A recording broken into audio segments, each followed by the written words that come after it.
and welcome to FPL Mate, your best mate for fantasy Premier League content for the 2023-24 season. And my name is Dan, and thankfully it is finally time to think about Game Week 6, because I think I'm very much done with Game Week 5. I'm sure you guys agree with me on that one. So we are going to do a Game Week 6 tier list for today. Our early thoughts on all of the top transferred in players for the Game Week. If you enjoyed this one, drop a like target of 1,500. Let's see how quickly we can hit that. And make sure you subscribe if you haven't done already. Let's do the tier list. All right, guys, so as always, we have got 30 of the most popular transfers at time of recording. We're going to go through all of them, starting with the 30th, and rank them on how good they are as a transfer in this game week for Game Week 6. So we're going to start you off with Marcus Rashford, who is still a little bit popular in terms of transfer in. And you know what? He is, to me, at least an optional, maybe even a good transfer. I'm going to put him in a good transfer. I do actually genuinely feel like Rashford has been really unlucky. He's played really well. He's taken a lot of shots. He's always in and around the box. I like his link-up play with Højlund at the moment, and I feel like he was kind of unlucky not to return against Brighton. If that ball didn't go slightly over the line, he was like a centimetre, 2 centimetres away from having an assist in that game against Brighton. And I thought he did well in that game. And I do think, in general, he has been doing very well. He's going to have really nice opportunities to counter-attack against Burnley next. So I definitely wouldn't sell Rashford now, and I would even think about buying him if I didn't have him already. I don't think you absolutely have to buy him. I think he's a good transfer and nothing more than that,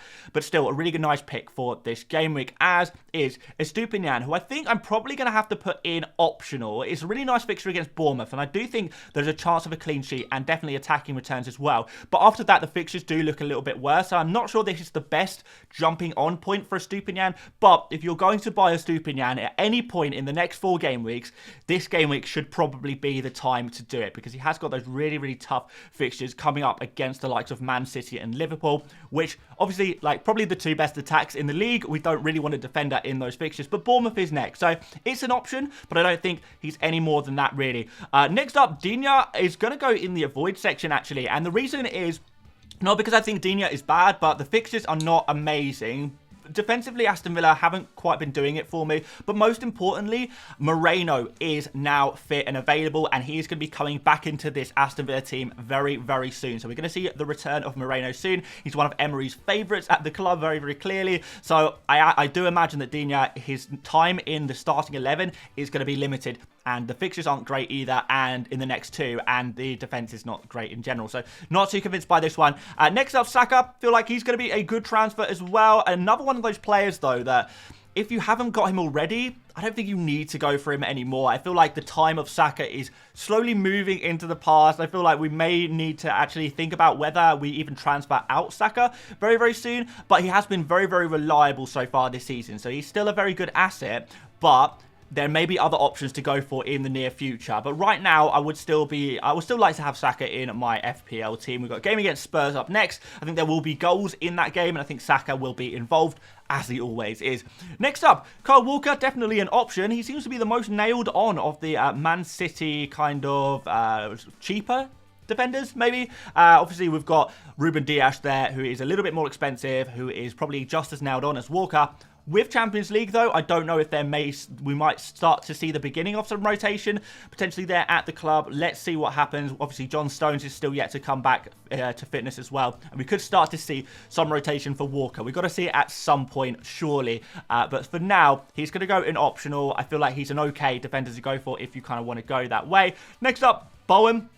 Game against Liverpool next. Bowen's been in some really good form. Didn't really fancy him against Man City, but now that Man City fixture is out the way, I feel like we can have the Bowen conversation again. So let's put him in with these guys. I feel like he's a fairly decent pick, like pretty solid. He's in good form. Let's see if he can continue, get back to good form against Liverpool, who have been struggling defensively recently. Pascal Gross is going to go in the avoid section. Obviously, one of the cardinal rules of FPL is don't pick defensive midfielders, and that is what Gross is, or at least 2 defensive for his price. Fair enough, he did get a goal against Manchester United, but I think his total XG for this season is just 1 in 5 full games. So that's not really enough for me, kind of 1 XG per 5 games. Yeah, not really doing it for me, to be honest. I would prefer, if you're going to go for a Brighton kind of attacker, I would prefer to go for the likes of Misoma or Ferguson, or, you know, maybe some other attackers in there as well. But Gross would not be at the top of my list, so I'm going to put him in the avoid section. Højlund. this is a really interesting forward. I'm going to actually put him in a good transfer as well. I feel like he could do really nicely against Burnley. A real nice differential there. Not too many people on Højlund yet. Liking the look of his link-up play with Rashford. I think he could do damage this game week. I really do. But he is a little bit of a risk because he's a bit of an unknown quantity in the Premier League. And he's also a player who is playing for a Manchester United team who are a bit out of form at the moment. So I can understand why people would be a little bit worried about this one. But I actually kind of like it. As a differential, I think it's a decent enough transfer. But, like, no more than that. He's not a great transfer. It's definitely not anything higher than that. Next up, Lamptey. He's going to go in the avoid section. Obviously, he was playing primarily because Estupinian was not playing. Brighton preferred to play with one attacking wing-back, and Lamptey was that one attacking wing-back, whilst Estupinian obviously returned pretty late from international duty and wasn't going to be available for that game. But hopefully Estupinian is going to be back and absolutely fine for the following game week, and Lamptey is going to drop back to the bench, unfortunately for him. So 3.9 million looks a bit too good to be true after his couple of assists last game week, but nah, not gonna happen for me. An absolute avoid. Matty Cash, probably optional. The fixes aren't amazing, the defense isn't amazing, and some Aston Villa fans say that Cash could get a little bit of rotation soon and Konsa take his place at right back, if particularly if Moreno is playing a little bit further up the pitch and they want to play a little bit more defensively on that side. We obviously know that Aston Villa do need to do something to shore up their defense, but he's still going to be optional. I still think he could get some FPL points in the short term, and his attacking numbers are pretty good as well. So do actually really like this pick in certain ways, but there is a little bit of risk in there. Particularly with regards if you're looking for clean sheets. Probably not going to happen in the next two. Might be worth waiting until around game week 10. I would be looking to reassess and go in on those Aston Villa players. That is the key time to go in for them for me. Next up, Ferguson. I really like this pick. I think now he's kind of had a few minutes at the end of game week 5. He's going to be back and probably starting against Bournemouth in game week 6.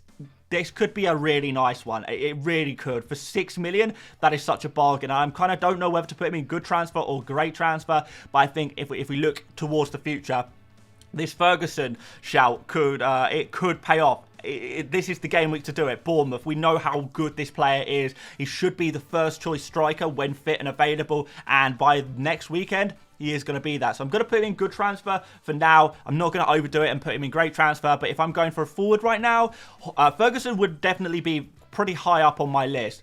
Leno, I still think is a decent-ish option for a goalkeeper, but obviously goalkeeper transfers are not ideal. So I'm going to put him in the optional category. If you need to make a goalkeeper transfer, Leno would be one of the players I'd go for. Flecken and Pope, maybe the other ones I'd think about going for. Next up, Heung-min Son. Probably not the game week to go for him, to be honest, against Arsenal next.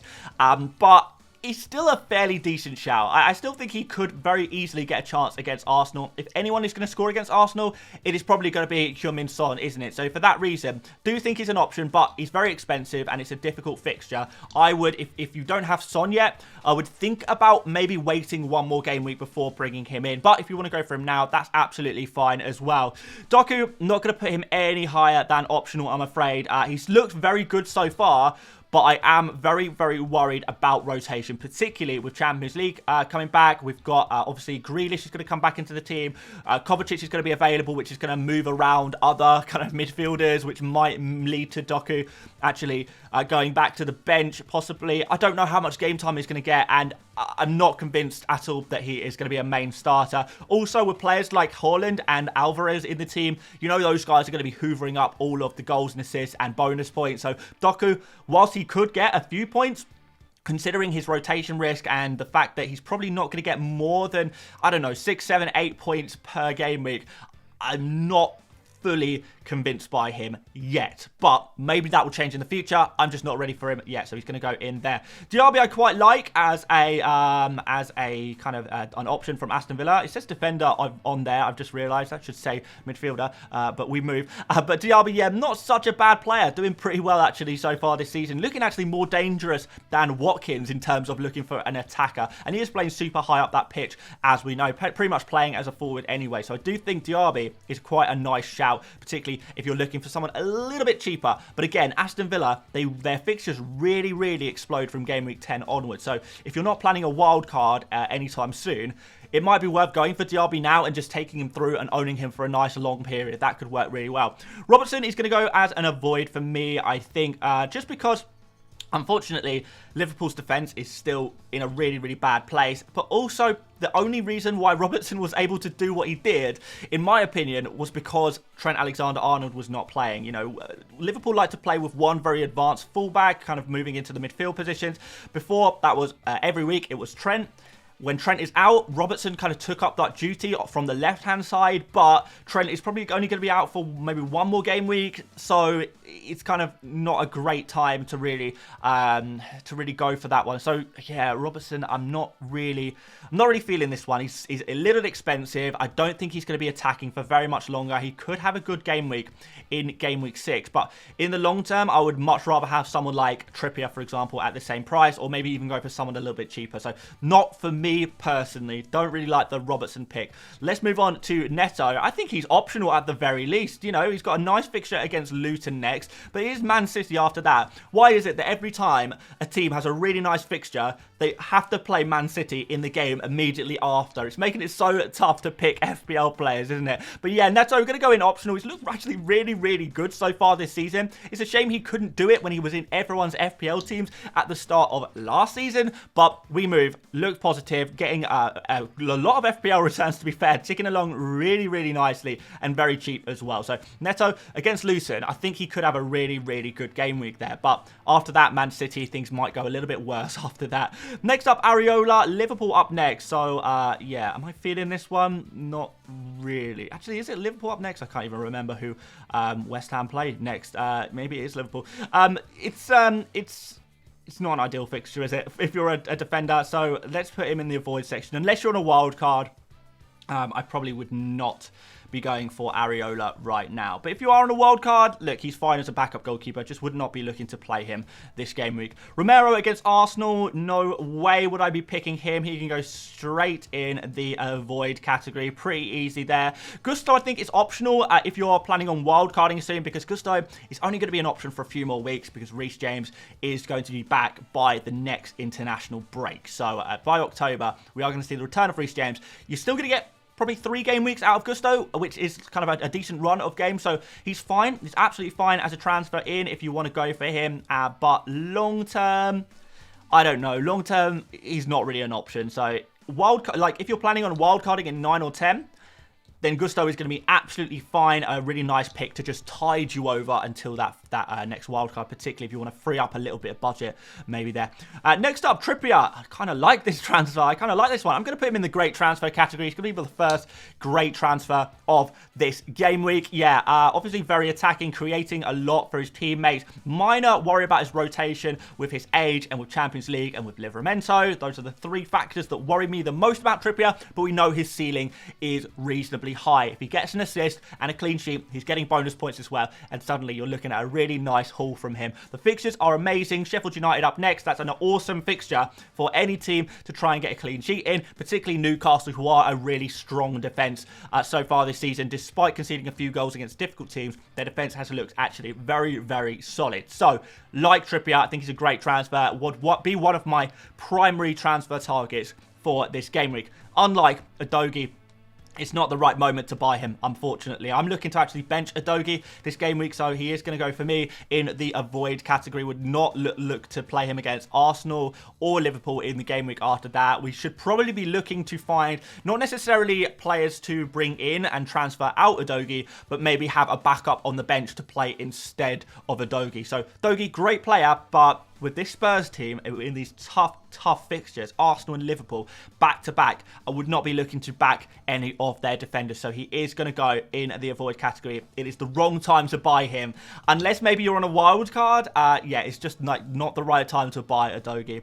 Next up, Kaldu Mitama. Nice fixture against Bournemouth up next. So I feel like we have to put him kind of in and around this area. Let's put him in here, I guess. But yeah, again, the fixtures are not amazing, but they're okay. in the short term. After that, they get really good though. So Mitoma definitely still on the menu. Maddison up next. I feel like he could do okay. Is this the right moment to buy him? Not sure with that Arsenal fixture next. Maybe next game week is a better time to buy Maddison, but he's still a fairly decent option. So we're going to put him there next to his teammate Heung-min Son. Edouard, he's been doing actually really good. Edouard has some of the best numbers in the entire Premier League, by the way, in terms of underlying numbers. It's insane. But I still don't fully trust him, and I don't know why. I think it's because I've been stung by him in the past. There's not enough evidence, like, long-term to suggest he is going to be, like, a top-scoring player, but he's doing so well so far, so maybe I'm wrong to doubt him. So for that price, 5.5 million, I think it's really, really cheap. A lot of people are looking for replacements for certain players, like maybe João Pedro, if you're looking to replace him potentially there. Edouard is around a similar price, so maybe he is the transfer to go for. Like, for a cheap forward, if you're looking for a cheap forward, free up some cash, or maybe having a rotating 8th attacker. Edouard, I feel like, does the job. So I'm not going to put him any higher than optional right now, but definitely a player to keep an eye on in the near future. Next player is Botman. I'm very tempted to put him in the must-buy category, but I'm not really sure anyone is a must-buy other than Erling Haaland currently. I think there's actually a lot of different options to go for at the moment. So not quite a must-buy, but I'm tempted to leave him in there just because out of the players that we're going to have in this tier list, I would say that Botman is one of those players where there's no reason not to go for him. 4.5 million, super cheap, playing for a really, really strong defense with amazing fixtures where we're expecting a lot of clean sheets. He is just like, he is one of those players that is too good to be true, but also true. It looks really good right now, and he's been picking up bonus points as well, which is obviously very nice in that last fixture against Brentford. This is a really, really good pick. If I was on a wild card, for example, Botman would be in 100% of my wild card teams. I'm not even going to lie to you guys. So is he a must buy? Maybe I'm exaggerating a little bit, but he is close to that. And I feel like when we're talking about must buys in the context of these videos, obviously we don't mean it completely literally. It's possible to not buy certain players, but Botman's pretty close. I don't think there's too many excuses not to have Botman in my team, but I mean, there are definitely other options. So I'm gonna put him in great transfer, but I'm not happy about that one. Next up, Mo Salah. He's in good form, isn't he? I feel like he's definitely a good transfer.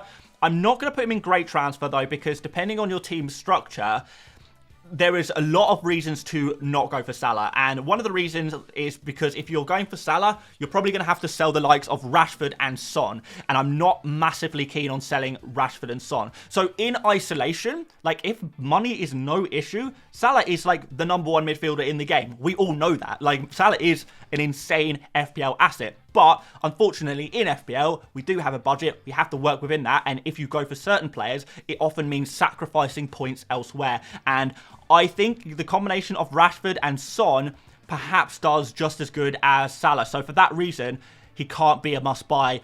I don't even know if he can be a great transfer. He's definitely a good transfer. Definitely a player who you could bring in and do really well for your FPL team. But you could be making sacrifices elsewhere that may end up not worth it. And I think that is the key takeaway here. And I know people will be angry with me in the comments about this. They'll say, you know, Salah is an absolutely must-buy. He's doing amazingly. I understand. Salah in isolation is an amazing FPL asset. The problem is the points you sacrifice in order to get him. And last game week, Rashford and Son didn't do so well. But in future game weeks, Rashford against Burnley, we've got Son against Luton and Fulham in the upcoming game weeks.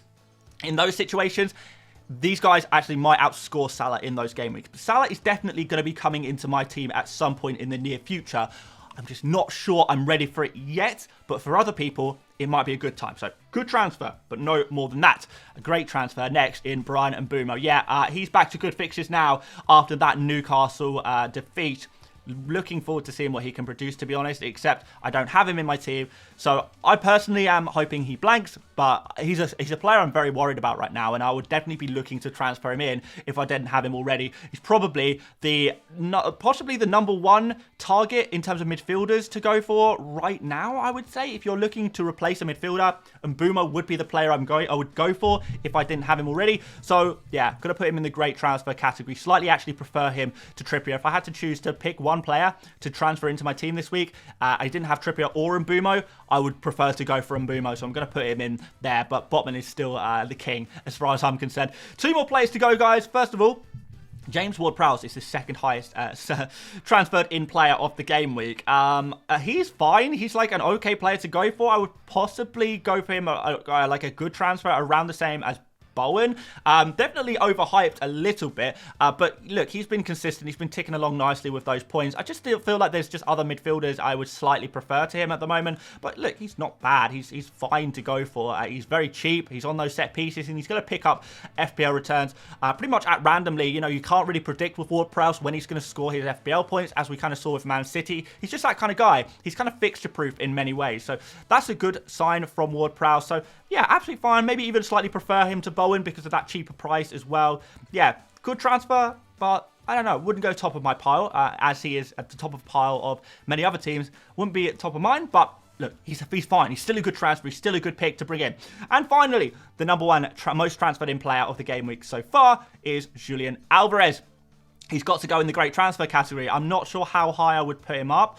You know, if you're looking to replace one of your forwards right now, Alvarez would be the guy I'd go for. I said the same thing last week, that Alvarez is a really good, solid forward pick to go for if I'm advising you guys. I said that I'm going to go for Ferguson instead in the end, but I was very, very clear that I said, for you guys, I recommend Alvarez. For me, it's Ferguson, because I try and play a slightly different way of FPL. But that's a conversation for another time. I'll explain that maybe in a stream. But for you guys, I recommend Alvarez, and that's the sensible forward pick to go for. I still think Ferguson is definitely an option this game week, but Alvarez definitely pips him. Pep has said that Alvarez has become basically undroppable. Let's see how true that is. We know what Pep Guardiola is like with his rotation, but what a guy, what a transfer, what a player. Yeah, definitely a great transfer to bring into your FPL teams this game week. And what I love about this week's tier list is we've got a variety of players in the great transfer category. So we've got a cheap defender, we've got a forward, we've got a midfielder, and we've got a slightly more expensive defender. So these four players in the great transfer category, I feel like there's going to be someone in there for everyone. No matter what player you're looking to replace in your FPL team, you've got a replacement on screen right now. Would be having a close look at a lot of the players in the good transfer category as well. Anywhere from optional and below, I don't think is a priority right now. So yeah, looking closely at these great transfers, and yeah, just excited to see what they can produce. I think it could be hopefully back to high scoring game weeks, back to slightly more predictable game weeks where we can try and predict and score FPL points based on our predictions. Let's cross our fingers for that one, because Game Week 5 has been a drag. Thanks so much for watching, guys. If you did enjoy this one, do drop a like. Please do subscribe if you're new around here as well. Make sure you've got notifications on, because we are going to be streaming tonight after the Nottingham Forest game, and hopefully the Matt Turner clean sheet, so I can get some FPL points finally. But yeah, we'll be streaming after that. It'll be a bit of a group therapy session there, because I know there's a lot of panic, a lot of drama, a lot of upset as well around the FPL world after this game week. So yeah, we'll talk it through together, guys. So make sure you stay tuned for that. Of course, still time to get your free trial of Fantasy Football Hub. Link at the top of the description for that. But aside from that, thank you so much for watching once again, and I will see you later, mates. Bye-bye.